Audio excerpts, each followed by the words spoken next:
किसी समय दंडकारण्य नामक एक अत्यंत घने और दुर्गम वन में भांति भांति के वन्यजीव निवास करते थे। उसी अरण्य में एक दीर्घराव नामक सियार रहता था। वो अत्यंत धूर्त था, किंतु उसका सबसे बड़ा दुर्गुण था उसका असीम लोभ। वो जो कुछ भी देखता उसे पाने की और जमा करने की लालसा उसके मन में जाग उठती थी। मनुष्य हो या पशु, लोभ के विषय में नीति शास्त्र का ये कथन सदैव सत्य सिद्ध होता है। लोभात् क्रोधः प्रभवति, लोभात् कामः प्रजायते, लोभान् मोहश्च नाशश्च, लोभः पापस्य कारणम। अर्थात लोभ से ही क्रोध उत्पन्न होता है, लोभ से ही अनुचित इच्छाएं जन्म लेती हैं, लोभ से ही मोह और अंततः विनाश होता है। निस्संदेह लोभ ही सभी पापों का मूल कारण है। एक दिन दीर्घराव सियार भोजन की खोज में वन में भटक रहा था। तभी उसकी दृष्टि एक अद्भुत और भयानक दृश्य पर पड़ी। वहां भूमि पर 3 मृत शरीर पड़े थे, एक शिकारी, एक विशाल जंगली सुअर और एक काला नाग। हुआ ये था कि शिकारी ने अपने धनुष से उस जंगली सुअर पर विषैला बाण चलाया था। क्रोधित और घायल सुअर ने मरने से पहले शिकारी पर ऐसा भयंकर प्रहार किया कि शिकारी के भी प्राण पखेरु उड़ गए। इस प्राणलेवा संघर्ष के बीच वहां से गुजर रहा एक नाग भी उनके पैरों तले कुचलकर मारा गया। इतने विशाल भोजन को एक साथ देखकर दीर्घराव सियार की आंखें फटी की फटी रह गईं।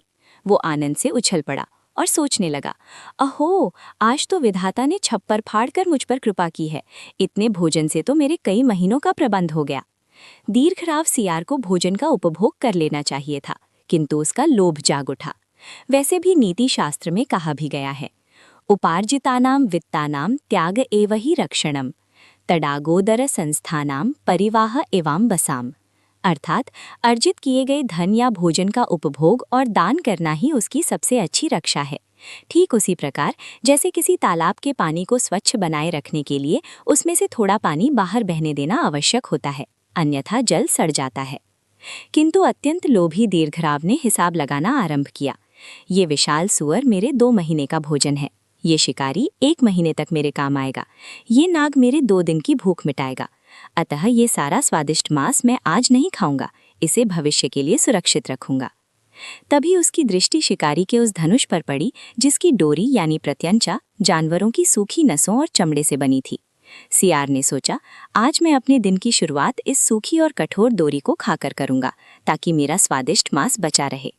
सियार के इस मूर्खतापूर्ण और अत्यधिक लोभी निर्णय को देखकर हितोपदेश में कहा भी गया है, संचयः सर्वदा कार्यो नाति संचयो उच्यते, अति संचयशीलोऽयं धनुषा जम्बुकः हतः। अर्थात भविष्य के लिए बचत करना सदैव उचित है, परंतु अति संचय करना सर्वथा अनुचित है। देखो कैसे अत्यधिक संचय के लोभ में पड़ा ये सियार अब धनुष के द्वारा मारा जाएगा। सियार ने जैसे ही अपने दांतों से उस धनुष की कठोर और अत्यंत कसी हुई डोरी को चबाना शुरू किया, एक भयंकर घटना घटी। डोरी के कटते ही जो धनुष अब तक मुड़ा हुआ था वो तीव्र झटके के साथ सीधा हो गया। उस धनुष का नुकीला सिरा इतनी भयंकर गति से उछला कि वो सीधे दीर्घराव सियार के जबड़े को चीरता हुआ उसके मस्तिष्क में जा घुसा। एक क्षण पहले जो सियार महीनों तक दावत उड़ाने के सपने देख रहा था, वो अपने ही लोभ के कारण अगले ही पल प्राण त्याग कर उसी भूमि पर गिर पड़ा। इस कहानी से हमें शिक्षा मिलती है कि सुजीर्ण मन्नम सुविचक्षणः सुतः, सुशासिता स्त्री नृपतिः सुसेवितः, सुचिन्त्य च उक्तम सुविचार्य यत्कृतम सुदीर्घ कालेपि न याति विक्रियाम। अर्थात अच्छी तरह पचा हुआ अन्न, अत्यंत समझदार पुत्र, सुसंस्कृत पत्नी, भली भांति सेवा किया गया राजा, अच्छी तरह सोच समझकर बोली गई बात और गहराई से विचार करके किया गया कार्य, ये लंबे समय तक कभी विनाश या पतन का कारण नहीं बनते। दीर्घराव सियार ने बिना विचारे केवल लालच में अंधा होकर कार्य किया, जो उसकी मृत्यु का कारण बना, क्योंकि आवश्यकता से अधिक लालच हमेशा विनाश को निमंत्रण देता है।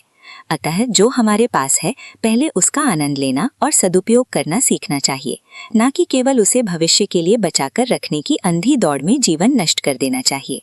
यदि आपको ये कहानी अच्छी लगी हो तो कृपया हमारा YouTube channel @MMMV34666 like, subscribe व शेयर कर दें। धन्यवाद।